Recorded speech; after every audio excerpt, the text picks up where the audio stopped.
Saudi জোটে বাংলাদেশ যুক্ত হচ্ছে হুথিদের ঠেকাতে, ইরানকে আক্রমণ করতে নয়।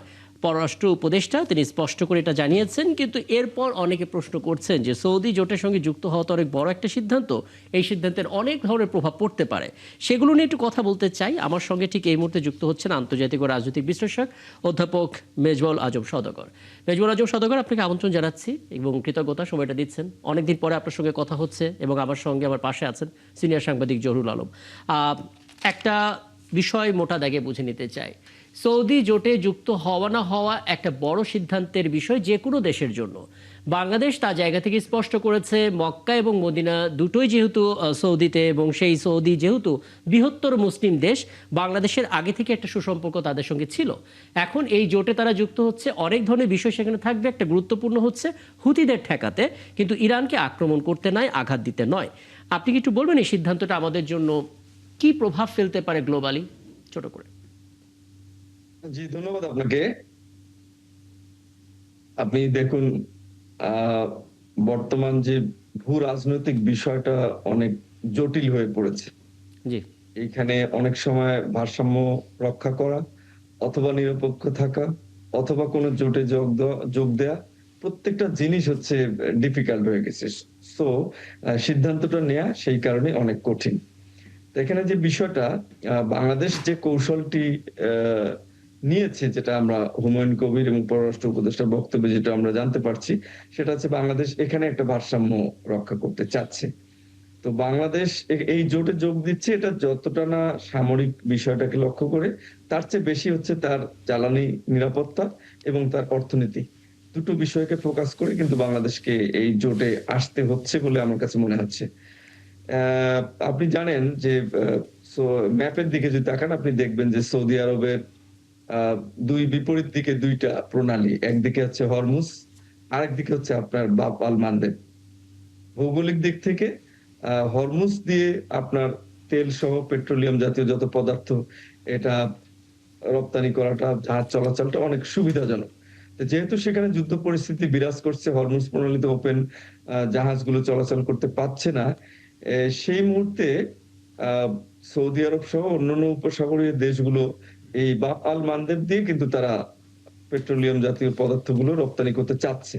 তো বাংলাদেশ এই মুহূর্তে মনে করছে যে যেহেতু হরমুজের দিকে সমস্যা, সুতরাং এই জোটে যোগ দিয়ে যদি এই বাব আল মানদেব দিয়ে যদি তেলগুলো নিয়ে আসা যায়, জাহাজগুলো নিয়ে আসা যায়, সেটা বাংলাদেশের জ্বালানি নিরাপত্তা এবং বাংলাদেশের অর্থনীতির ক্ষেত্রে অনেক বড় একটা সুবিধাজনক একটা বিষয় এখানে হবে বাংলাদেশের জন্য। তো বাংলাদেশ সেই প্রেক্ষাপট থেকে এই জোটে যোগ দিয়েছে বলে এখন পর্যন্ত মনে হচ্ছে। এবং এখানে তুরস্ক এবং পাকিস্তানের মতো আহ, দুটো দেশ রয়েছে, যাদের ইরানের সাথে যাদের কিছু সমস্যার পাশাপাশি মোটামুটি ভালো একটা ভারসাম্যপূর্ণ সম্পর্ক তাদের রয়েছে। তো সেই প্রেক্ষাপট বিবেচনায় নিয়ে এবং চীন যাতে অসন্তুষ্ট না হয় সেই দিকটা বিবেচনা নিয়ে, আবার মার্কিন যুক্তরাষ্ট্র যাতে অসন্তুষ্ট না হয় সেই দিকটা বিবেচনা নিয়ে বাংলাদেশ কিন্তু এই জোটে যোগদান করতে যাচ্ছে বলে আমার কাছে প্রাথমিকভাবে মনে হচ্ছে। চমৎকার, আমরা আসলে পুরো ওভারভিউটা পেয়েছি।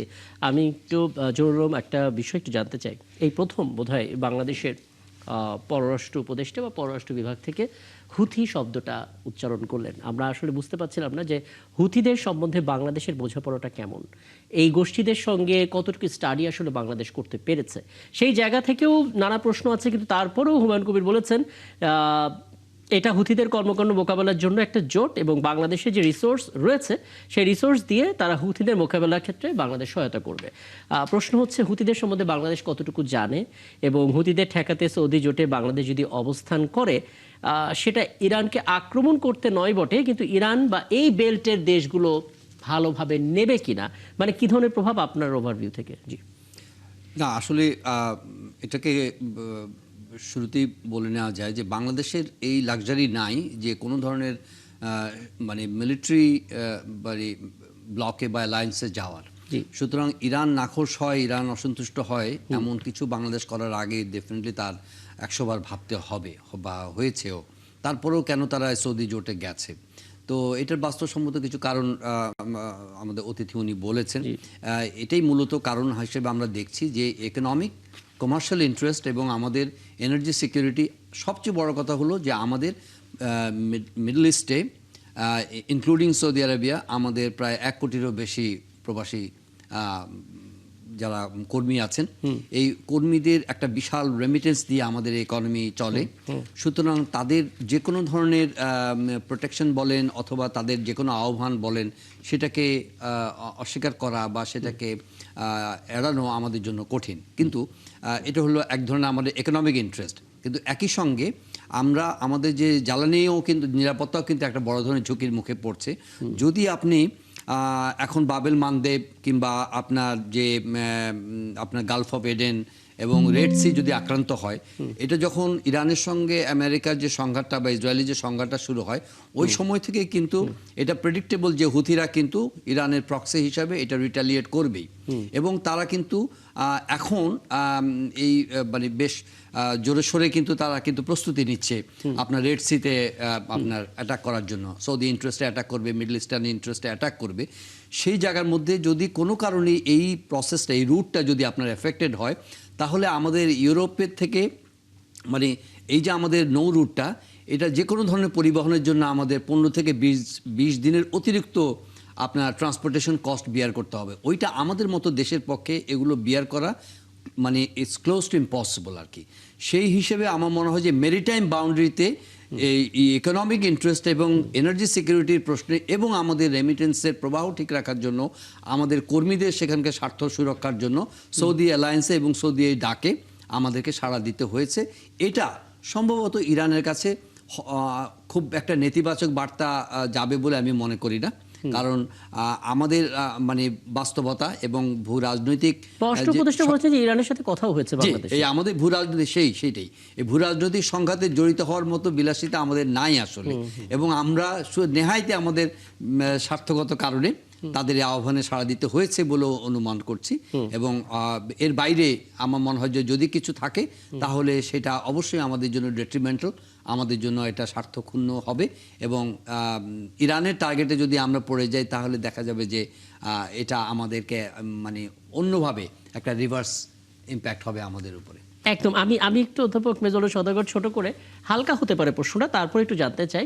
প্রথম কথা হচ্ছে, বাংলাদেশ আসলে এই সৌদি জোটে গেলে গেইন করবে, অনেক কিছু পাবে, আমরা বুঝতে পারছি। পাশাপাশি হুথিদের নজরের মধ্যে পড়বে কিনা, অর্থাৎ এতদিন ধরে বাংলাদেশ নিয়ে হয়তো হুথিরা ভাবতো না, এখন আলাদা করে আসলে বাংলাদেশ তাদের চোখে পড়বে কিনা, তাতে আসলে আমাদের জন্য নিশ্চয়ই ভালো কিছু হবে না। আর দ্বিতীয় বিষয়, ইরানের সাথে আপাতত আমাদের সুসম্পর্ক এবং তাদের সাথে আমরা নেগোসিয়েশন করেছি, কথা বলেছি, জানিয়েছি, শেষ পর্যন্ত আমরা আসলে সে সুসম্পর্ক ধরে রাখতে পারবো কিনা, কারণ জোট যেহেতু অনেক সিদ্ধান্ত মেনে নিতেই হবে বাংলাদেশের। জি, বিষয়টা হচ্ছে যে আপনার হুথিদের সাথে এটা বোঝার আগে আপনাকে বুঝতে হবে যে হুথিদের সাথে ইরানের সম্পর্কটা কেমন। জি, আপনারা জানেন কি হুথিদের সাথে ইরানের সম্পর্ক অত্যন্ত ভালো। এবং বাংলাদেশ যেটা বলছে যে ইরানের সাথে আমাদের কথা হয়েছে, তো ইরানকে যদি বোঝানো যায়, ইরান যদি প্রকৃত অর্থেই বাংলাদেশের অবস্থানটা বুঝতে পারে, সেক্ষেত্রে হয়তো সমস্যা হবে না। জি, কিন্তু হুথিরা এই বিষয়টাকে সেক্ষেত্রে ইরানকেই ম্যানেজ করতে হবে হুথিদেরকে। আদারওয়াইজ হুথিরা তো সেখানে আক্রমণ চালাবে, এটা আগেই বলে দিয়েছে। সেখানে কোনটা বাংলাদেশের জাহাজ, কোনটা সৌদির জাহাজ, এইটা তো তারা তখন আর দেখবে না। তখন দেখবে যে গালফ কান্ট্রি গুলো থেকে যাদের সাথে ইরানের সম্পর্ক ভালো নয় বা যুক্তরাষ্ট্রের সাথে ভালো সম্পর্ক, সেই কান্ট্রি গুলো থেকে কারা এদিক দিয়ে তেল নিয়ে যাচ্ছে, সেই বিষয়টাই হুথিদের কাছে মুখ্য হবে। তো এই বিষয়টা আসলে চ্যালেঞ্জিং যে ইরানের সাথে কথা বলে ইরানের সাথে ম্যানেজ করে হুথিদেরকে ম্যানেজ করা যাবে কিনা, এটাও প্রকৃত অর্থে বাংলাদেশকে ইরানের সাথে মানে ভালো একটা বোঝাপড়ায় আসতে হবে। আদারওয়াইজ এই বিষয়টা খুব ডিফিকাল্ট হবে। আর যুদ্ধ যদি ওখানে লেগেই যায়, ওখানে হামলা যদি হয়, সেটা ইরানের পক্ষ থেকে হোক বা অন্য কোনো পক্ষ থেকে হোক বা হুথিদের পক্ষ থেকে হোক, সেখানে সেই প্রেক্ষাপটে অবশ্যই বাংলাদেশ এফেক্টেড হবে। তো আমার মনে হয় যে বাংলাদেশ সেই বিষয়গুলো অবশ্যই বিবেচনা করছে। জি, কিন্তু ওই জায়গায় যে চ্যালেঞ্জ গুলো আসবে, জি, এই চ্যালেঞ্জ গুলো নিশ্চয়ই বাংলাদেশের মাথায় আছে। এখন ইরানের সাথে কি কথা হচ্ছে এবং ইরান এখানে কিভাবে রেসপন্স করছে বাংলাদেশকে, সেই বিষয়টা সম্পর্কে একটু ধারণা পাওয়া গেলে এই বিষয়ে আরো পরিষ্কার ভাবে বলা যেত। তবে বিষয়টা খুব চ্যালেঞ্জিং, এটা মানতেই হবে। কারণ হুথিদের সাথে সম্পর্ক আর বাংলাদেশের হুথিদের সাথে ইরানের সম্পর্ক, এবং ইরানের সাথে বাংলাদেশ সম্পর্ক, দুইটা বিচার বিশ্লেষণ করলে আমরা বুঝতে পারি যে বিষয়টা অনেক চ্যালেঞ্জিং। অনেক চ্যালেঞ্জিং। আমার আসলে হাতে সময় থাকলে আলাপটা দীর্ঘ করতাম, অনেকগুলো পয়েন্ট বাকি রয়ে গেল। তারপর নিশ্চয়ই সামনের সময়ে যত গড়াতে থাকবে এই বিষয়ে ডিসিশন আরও শার্প হবে, আরও তথ্য পেতে থাকবো এবং আলাপ করার সুযোগ হবে।